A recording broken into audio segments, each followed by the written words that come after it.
Olá, como vocês estão? Estamos aqui para mais um Pensando Bem. Hoje traremos um tema de autoconhecimento. Quero falar com vocês quem sou eu. Um tema que nós temos tratado também no nosso livro Hiperação. E eu desenvolvi essa pirâmide onde nós trabalhamos essa ferramenta de autoconhecimento que é tão importante, fundamental para os nossos dias, para o nosso trabalho, para o nosso desenvolvimento como pessoa, como ser humano. E nós temos então a honra, o prazer de levar até você esse conhecimento. Temos aqui muitas coisas que são de várias ramificações da ciência, do conhecimento, e nós vamos trabalhar então com vocês tratando deste tema, ok? Fica conosco e desfrute de autoconhecimento.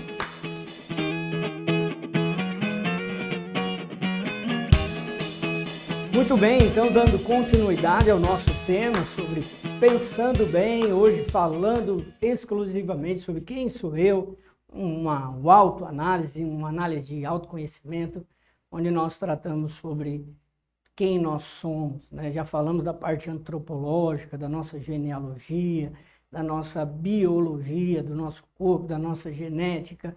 E agora nós subimos um pouquinho nessa pirâmide, indo para a psique, para o pensamento, para a psicologia, onde temos também muito pesada a nossa parte cultural. Então, quem sou eu no sentido cultural?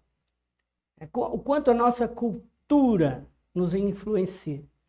Então, até eu brinco muito e uso muito essa palavra transculturação nas minhas aulas, nas minhas palestras, porque tem uma diferença muito grande quando nós somos transculturados, quando nós aprendemos outras culturas. É claro que é um privilégio que nem todas as pessoas têm, mas hoje, né, nessa época da internet, você pode estudar um pouco sobre outras culturas, você pode ser transculturado. Claro que não é como você viajar. Então, hoje quando eu converso com pessoas dos países onde eu passei, principalmente dos Estados Unidos, e dependendo da região dos Estados Unidos, porque até o sotaque do inglês, quando você aprende lá, para eles, quando escutam você falando, eles sabem que região você viveu nos Estados Unidos. É impressionante isso, né? Tem o acento, tem o sotaque da pessoa. Então, nessa parte cultural, nós vemos entre as nações, os povos, e nós brasileiros, às vezes não prestamos muita atenção nisso, quando nos deparamos com outros povos, é que nós pensamos e padronizamos o mundo dentro da nossa ótica, dentro da nossa visão. Então, como brasileiros, nós temos traços da nossa cultura muito fortes. A cultura de um povo, ela é vista pelo seu comportamento, pelas suas músicas, pelas suas crenças, pela sua forma de agir.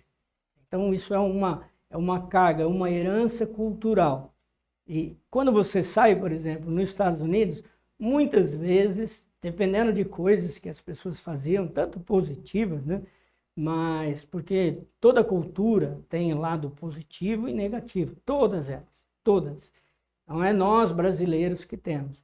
Mas nós temos a cultura do jeitinho, nós temos a cultura da gambiarra, nós temos a cultura que vem dos anos 70 de levar vantagem em tudo. Isso é cultural em nós. Também temos a cultura do abraço, do beijo, da alegria, que está muito em nós. Quando vocês viram, por exemplo, na Copa aqui no Brasil, os japoneses limpando o estádio, quando terminava o jogo, eles recolhiam o seu lixo. E lá nos Estados Unidos eu vi muitas vezes o brasileiro passando com o carro, com a bandeirinha do Brasil, abrir a janela do carro e jogar o lixo para fora. Uma vez eu vi até a polícia parar uma pessoa por causa disso. Então, e nos traz vergonha a parte negativa da nossa cultura. Mas nós temos essa carga. E isso é importante no autoconhecimento. É o que nós cantamos para as nossas crianças. Eu já até comentei isso com vocês, que as musiquinhas de infância nossa eram bem negativas, né? Violentas, de desprezo, de abandono. e o cravo que brigou com a rosa, o Francisco que tem que socorrer a bandeira que está pegando fogo, o gato que está sofrendo com a paulada que ele levou, o amor que era de vidro que quebrou. Isso vem da nossa cultura que está mudando muito. Na verdade, o mundo, a globalização tem mudado muito isso.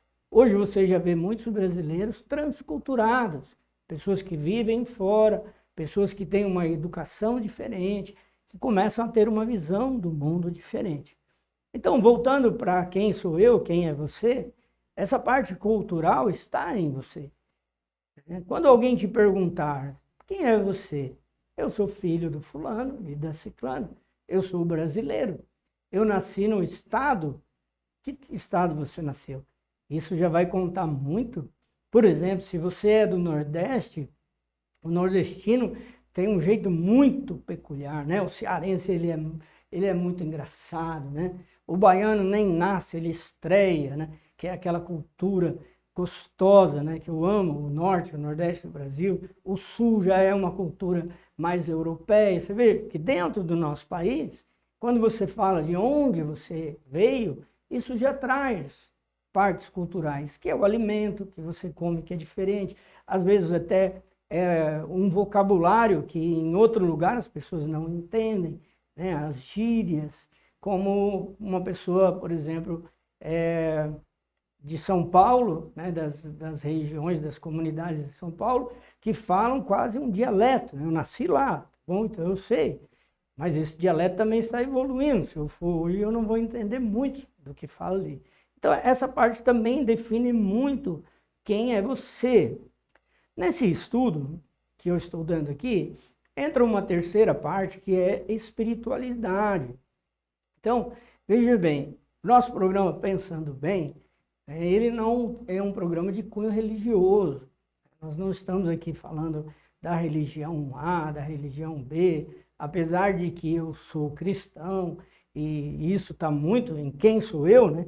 Está muito o conhecimento bíblico, tudo.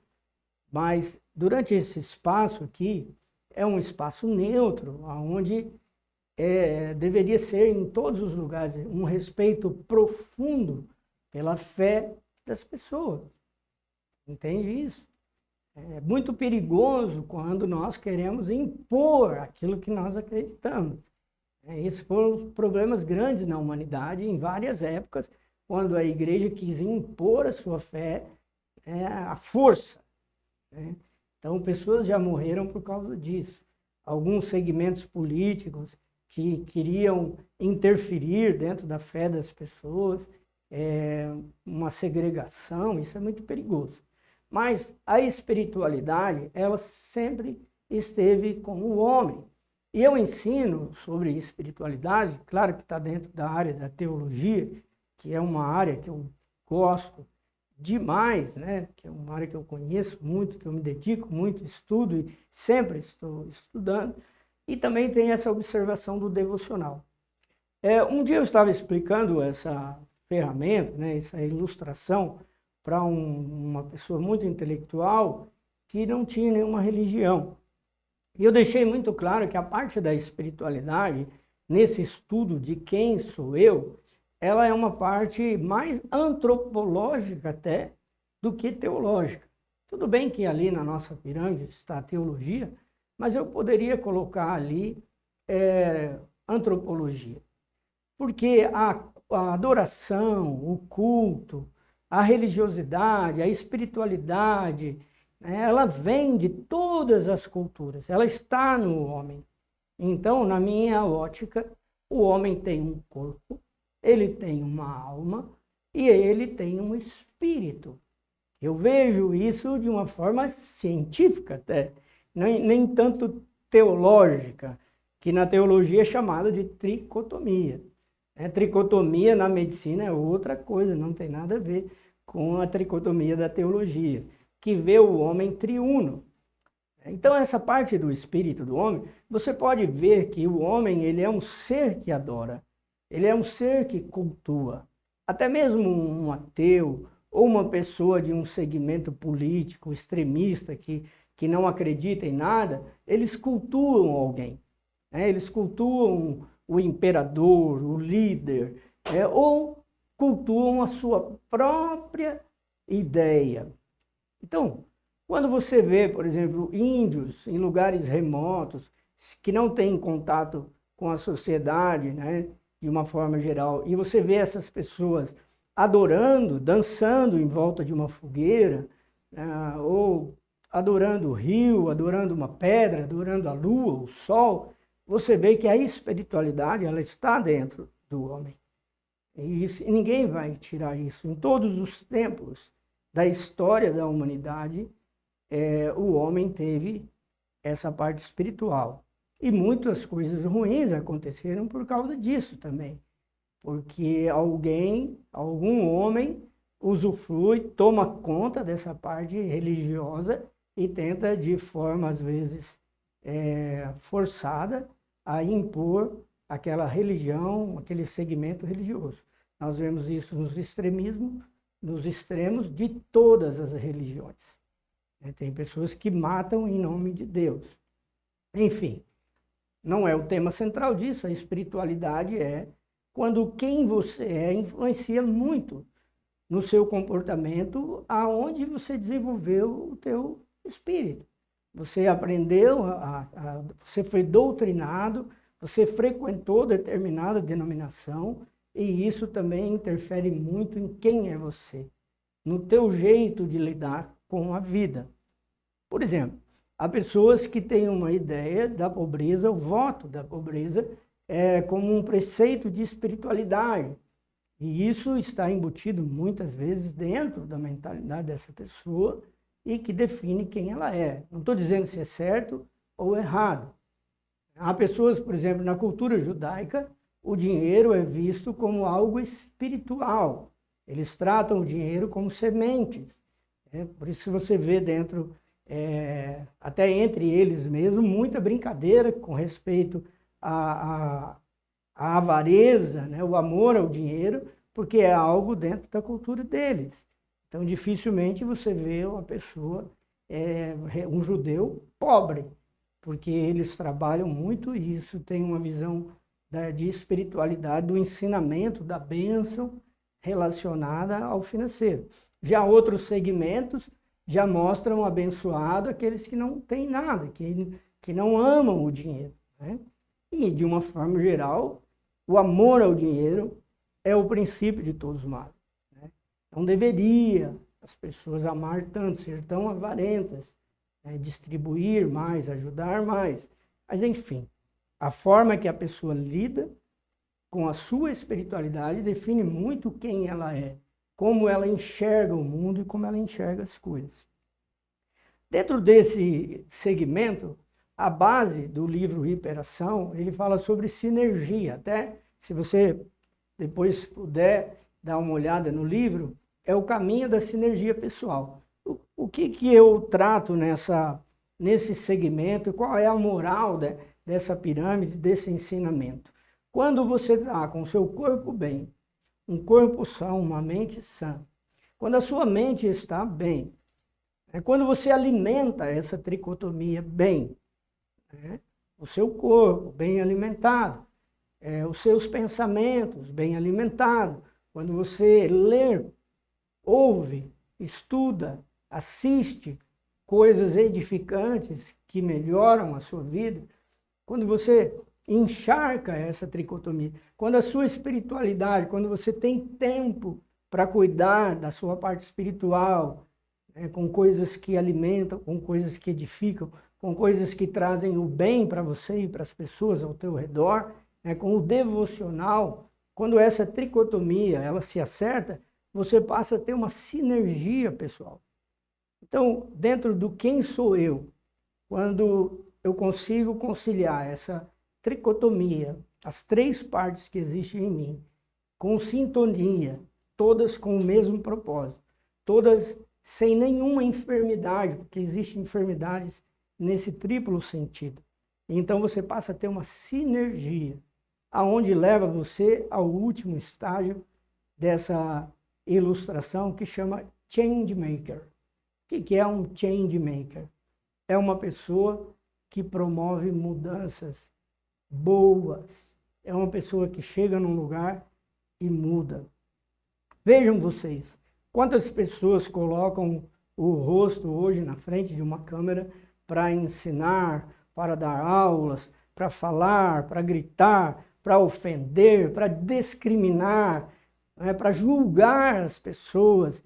E essas pessoas eficientemente, quando você vai analisar, não construíram nada.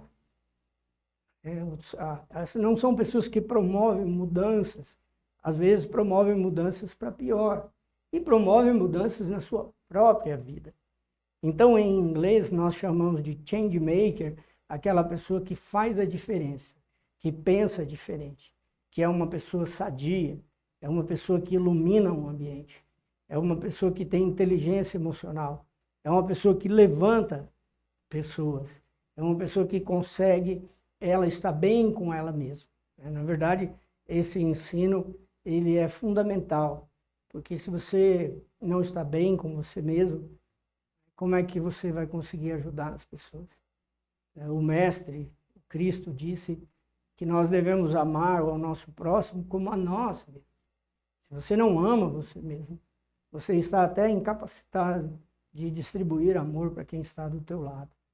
Então, esse é o ensino do Quem Sou Eu. Faça uma análise, pense sobre isso.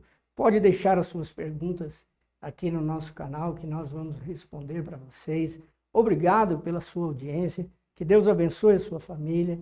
E daqui a pouco nós voltamos com mais um Pensando Bem. Tchau, tchau.